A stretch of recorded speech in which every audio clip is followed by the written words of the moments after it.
الحمدللہ وکفا وسلام علی عبادہ الذین اصطفى اما بعد فاعوذ باللہ من الشیطان الرجیم بسم اللہ الرحمن الرحیم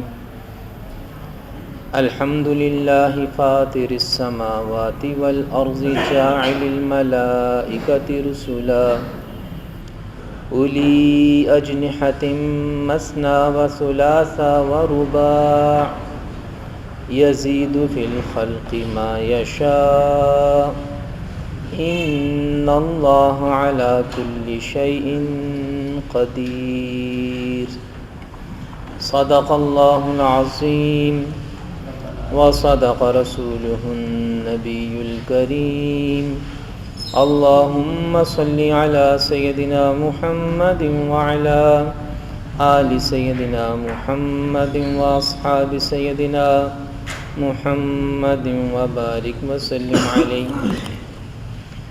آج سے ہم قرآن مجید کی 35ویں سورہ فاطر کا آغاز کر رہے ہیں۔ یہ بھی مکی سورت ہے، یعنی مکہ مکرمہ میں نازل ہوئی۔ اس میں 54 آیات ہیں اور 5 رکوع ہیں۔ دوسری مکی صورتوں کی طرح اس صورت میں بھی اللہ تعالیٰ کی وحدانیت کا، اللہ تعالیٰ کی توحید کا، اس کے الہ واحد اور الہ برحق ہونے کا بیان ہے۔ فرشتوں سے متعلق عقیدوں کا ذکر ہے، رسالت اور آخرت اور نبی مکرم علیہ السلام کی نبوت کی صداقت، جیسا کہ دوسری مکی صورتوں میں یہ چیزیں بیان ہوئی ہیں، اسی طرح اس صورت میں بھی یہ موضوعات ذکر فرمائے گئے ہیں۔ سورت کا آغاز الحمدللہ کے الفاظ سے ہوتا ہے۔ قرآن مجید کی چند صورتیں ایسی ہیں جن کی ابتدا اللہ تعالیٰ نے الحمدللہ کے الفاظ سے فرمائی ہے۔ الحمدللہ فاطر السماوات والارض، تمام تعریفیں اس اللہ کے لیے ہیں جس نے آسمانوں اور زمین کو عدم سے نکال کر وجود بخشا۔ آسمان اور زمین اور جو کچھ ان کے درمیان ہے، سارے کا سارا اللہ کا بنایا ہوا ہے۔ یہ اللہ کی کاریگری ہے، اللہ کی تخلیق ہے۔ اللہ نے اس کو عدم سے نکال کر وجود بخشا ہے۔ میرے محترم بھائی اور دوستو، یہ کائنات اتنی بڑی ہے کہ ہماری عقل، ہمارا ذہن اس کا تصور اور ادراک نہیں کر سکتا۔ اور ایک تو یہ کائنات اپنے حجم، اپنے سائز کے اعتبار سے بے انتہا وسعتوں کی حامل ہے۔ یعنی حقیقت یہ ہے کہ ہماری سوچ، ہمارے الفاظ ختم ہو جاتے ہیں، لیکن اس کائنات کی عظمت، اس کائنات کا بڑا پن یہ ختم نہیں ہوتا۔ الفاظ ختم ہو جاتے ہیں، اور یہ حقیقت ہے کہ الفاظ ختم ہو جاتے ہیں۔ یہ بات محاورہ، یہ کسی محاورے کے طور پر عرض نہیں کی جا رہی۔ حقیقت یہ ہے کہ ہماری گنتیاں ختم ہو جاتی ہیں، ہمارے الفاظ ختم ہو جاتے ہیں، لیکن کائنات کا بیان، کائنات کا حجم، اس کا ذکر ختم نہیں ہو سکتا۔ اتنی بڑی کائنات، ہمارے تصور سے، ہماری سوچ سے بڑی کائنات۔ اور پھر اللہ تعالیٰ فرماتے ہیں کہ وَإِنَّا لَمُوسِعُونَ وَالسَّمَاءَ بَنَيْنَاهَا بِأَيْدٍ وَإِنَّا لَمُوسِعُونَ، کہ ہم نے آسمان کو بنایا اور ہم اسے وسعت دے رہے ہیں۔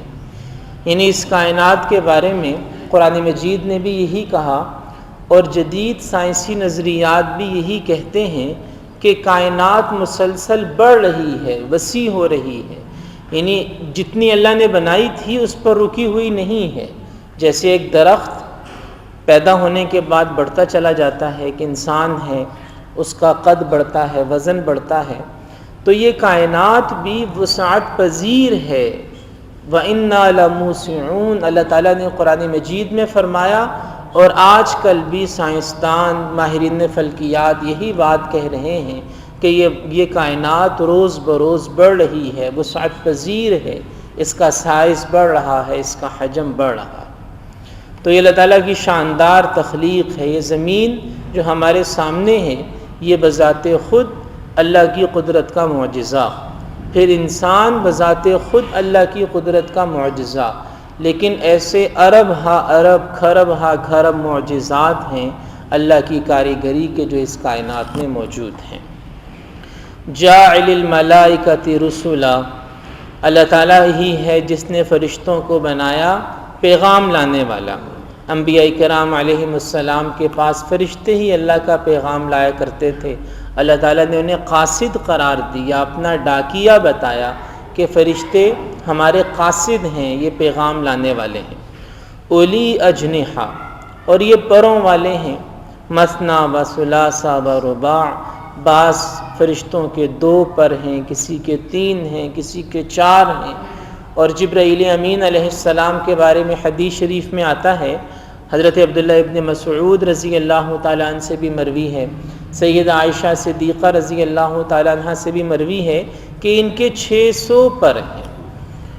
اب یہ جو پر فرمایا گیا، اس کا یہ مطلب نہیں کہ جیسے ہمارے ہاں پرندوں کے پر ہوتے ہیں اسی طرح کے پر ہوں گے، بلکہ یہ اللہ تعالیٰ کی شان کے مطابق، اس کی تخلیق کے مطابق جیسا اس نے چاہا بنایا۔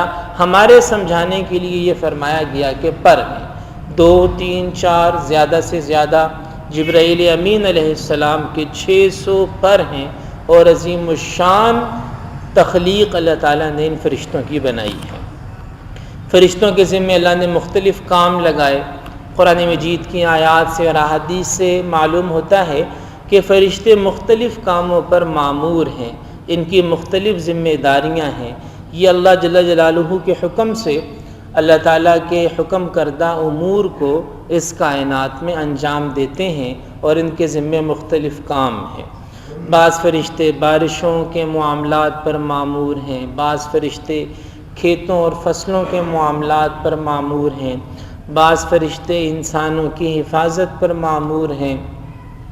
اور قرآن مجید میں کرامن کاتبین کا ذکر آیا کہ وہ انسانوں کے اعمال کو لکھنے میں مصروف ہیں۔ منکر نکیرین کا ذکر آیا کہ یہ وہ فرشتے ہیں جو انسان کے مرنے کے بعد قبر میں اس سے سوال و جواب کرتے ہیں۔ تو مختلف فرشتوں کی مختلف ذمہ داریاں ہیں جن میں وہ لگے ہوئے ہیں، اور ایسے لگے ہوئے ہیں کہ لا یعصون اللہ ما امرہم ویفعلون ما یؤمرون، ایک لمحے کے لیے بھی اللہ کی نافرمانی نہیں کرتے۔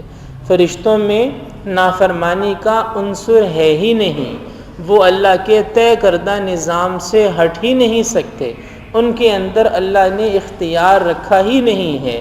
اختیار تو اللہ نے صرف انسان کو دیا ہے کہ وہ اپنی مرضی سے اچھائی یا برائی کا انتخاب کر سکتا ہے۔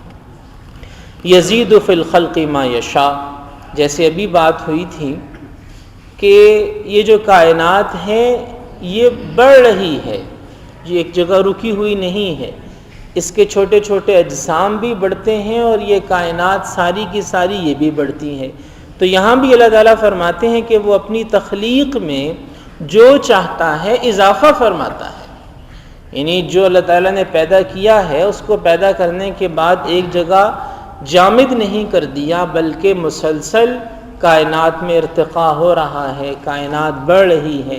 اللہ پاک فرماتے ہیں کہ یزید فی الخلق ما یشاء، وہ جو چاہتا ہے اپنی تخلیق میں اضافہ فرماتا ہے۔ ان اللہ علی کل شیء قدیر، بے شک اللہ ہر چیز پر قادر ہے۔ ما یفتح اللہ للناس من رحمہ فلا ممسک لہ وما یمسک فلا مرسل لہ من بعد۔ اللہ تعالیٰ جب لوگوں کے لیے اپنی رحمت کو کھولنے کا فیصلہ کر دے تو فلا ممسک لہ، اب اللہ کی رحمت کو کوئی روک نہیں سکتا۔ وما یمسک فلا مرسل لہ من بعدی، اور جب اللہ اپنی رحمت کو روک لے تو کسی میں اتنی طاقت و استطاعت نہیں ہے کہ وہ اللہ کی رحمت کو جاری کر دے۔ یعنی اصل اور بنیادی اور قطعی اور یقینی اور حتمی اور آخری فیصلہ اس کائنات میں صرف اور صرف اللہ جل جلالہ کا چلتا ہے۔ ہماری حیثیت کیا ہے، ہماری چاہت کیا ہے؟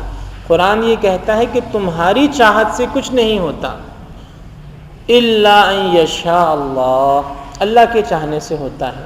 اگر ہمیں کبھی کبھی لگتا ہے جی ہم نے یہ چاہا تھا یہی ہو گیا، دراصل ہوتا یہ ہے کہ ہماری چاہت اور اللہ کی چاہت مل جاتی ہے تو ہم یہ سمجھتے ہیں کہ ہماری چاہت پوری ہو گئی، لیکن حقیقت میں ہوتا وہی ہے جو اللہ چاہتا ہے۔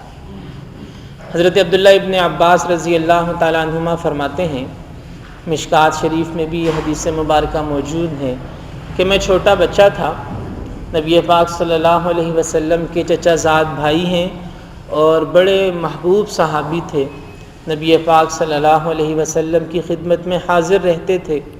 فرماتے ہیں کہ میں چھوٹا بچہ تھا، نبی پاک صلی اللہ علیہ وسلم نے مجھے سواری پہ اپنے پیچھے سوار فرمایا اور چلتے جا رہے ہیں، اور آپ نے مجھے نصیحتیں فرمائیں۔ فرمایا کہ لڑکے میں تمہیں چند کلمات سکھاتا ہوں، تم ان کو یاد رکھنا، اللہ تمہاری حفاظت کرے گا۔ پھر فرمایا کہ اگر ساری کی ساری انسانیت، سارے کے سارے لوگ، ساری مخلوق اس بات پر اجماع کر لے کہ تمہیں نقصان پہنچائے تو وہ تمہیں نقصان نہیں پہنچا سکتے مگر وہی جو اللہ نے تمہارے لیے لکھا ہے۔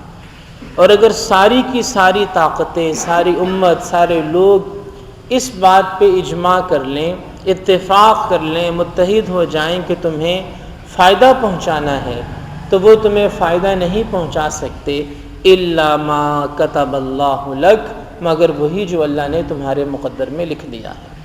تو حتمی فیصلہ، قطعی فیصلہ، آخری فیصلہ، یقینی فیصلہ اس کائنات میں صرف اور صرف اللہ جل جلالہ کا چلتا ہے۔ ما یفتح اللہ للناس من رحمت فلا ممسک لها، جو رحمت اللہ لوگوں کے لیے کھول دے اسے کوئی بند کرنے والا نہیں۔ وما یمسک فلا مرسل له من بعدی، اور جسے اللہ روک دے اسے اللہ کے بعد، اللہ کے سوا کوئی جاری کرنے والا نہیں۔ وَهُوَ الْعَزِيزُ الْحَكِيمُ، وہ غالب بھی ہے اور حکمتوں والا بھی ہے۔ یا ایھا الناس اذکروا نعمت اللہ علیکم، اے لوگو اللہ کی ان نعمتوں کو یاد کرو جو اس نے تمہارے اوپر کی، اللہ کے احسانات کو یاد کرو۔ اللہ تعالیٰ کا فرما بردار بندہ بننے کا نسخہ قرآن مجید یہ بتاتا ہے کہ انسان اللہ کی نعمتوں کا مراقبہ کرے۔ جیسے صوفیہ کرام بھی مراقبہ سکھاتے ہیں، وہ مراقبہ یہی ہے کہ انسان کبھی تنہائی میں بیٹھے اور یاد کرے، احساس کرے، تفکر کرے، سوچے کہ مجھے اللہ تعالیٰ نے کن کن نعمتوں سے نواز رکھا ہے، اور اگر کسی کو یہ احساس پیدا نہیں ہوتا تو اس سے بڑا بدقسمت کوئی نہیں ہے۔ اگر کسی آدمی کو اللہ تعالیٰ کی نعمتوں کا احساس ہی دل میں پیدا نہ ہو، وہ بیٹھا ہے اور اللہ کی نعمتیں اسے یاد نہ آئیں اور اللہ کی نعمتوں کا احساس اس کے دل میں پیدا نہ ہو، تو یہ بڑا ہی شقی القلب اور بدقسمت انسان ہے۔ یعنی ایک محسن اس پہ احسانات کیے جا رہا ہے لیکن اسے احساس ہی نہیں ہے، یہ کیسا انسان ہے؟ کیونکہ جانور بھی وہ بھی اپنے محسن کے احسانات کو سمجھتے ہیں۔ پرندے سمجھتے ہیں، کتا سمجھتا ہے، بلی سمجھتی ہے، گائے، بھینس، بکری سمجھتی ہے، اونٹ سمجھتا ہے، گھوڑا سمجھتا ہے کہ میرا محسن ہے، میرا مالک ہے، اس کے میرے اوپر احسانات ہیں۔ لیکن اگر ایک انسان ہو اور وہ اپنے محسن کے احسانات کو نہ پہچان رہا ہو اور اپنے محسن کا احسان، اس کا احساس اس کے دل میں پیدا نہ ہو رہا ہو، تو اس سے بڑا بدقسمت اور نادان کون ہو سکتا ہے کہ ایک جانوروں سے بھی زیادہ نیچے گر گیا کہ جانور کو بھی اپنے مالک کا، اپنے محسن کا احساس ہوتا ہے۔ تو شکر گزار اور فرما بردار بندہ بننے کا نسخہ قرآن تجویز کرتا ہے اذکروا نعمت اللہ علیکم، جو نعمتیں اللہ نے تم پر کی ہیں انہیں یاد رکھو. هل من خالق غیر اللہ، کیا تمہارا اللہ کے سوا کوئی بنانے والا ہے؟ یرزقکم من السماء والارض، وہ تمہارے لیے آسمان سے یعنی اوپر سے بھی رزق کو نازل کرتا ہے اور زمین سے بھی تمہارے لیے رزق کا انتظام کرتا ہے. یعنی اتنا بڑا کارخانہ قدرت اللہ نے چلایا اور وہ تمہارے لیے چلایا، تمہاری روزی کے لیے اللہ نے قدرت کا یہ نظام، قدرت کا یہ کارخانہ، ایک فیکٹری لگی ہوئی ہے، پانی پیدا کر رہی ہے، ہوا پیدا کر رہی ہے، غلہ پیدا کر رہی ہے، پھل پھول پیدا کر رہی ہے، اناج اگتے ہیں، نعمتیں اگتی ہیں. من السماء والارض، آسمان کی جانب سے بھی زمین کی جانب سے بھی اللہ نے یہ مشین لگا دی، کارخانہ لگا دیا، فیکٹری لگا دی تمہارے لیے. لا الہ الا ہو، اس کے سوا کوئی حاکم نہیں. فَأَنَّا تُؤْفَكُونَ، تو تم کہاں بہکے جا رہے ہو، بھٹکے جا رہے ہو. اللہ تعالی ہمیں قرآن مجید کو سمجھ کر اس پر عمل کرنے کی توفیق عطا فرمائے.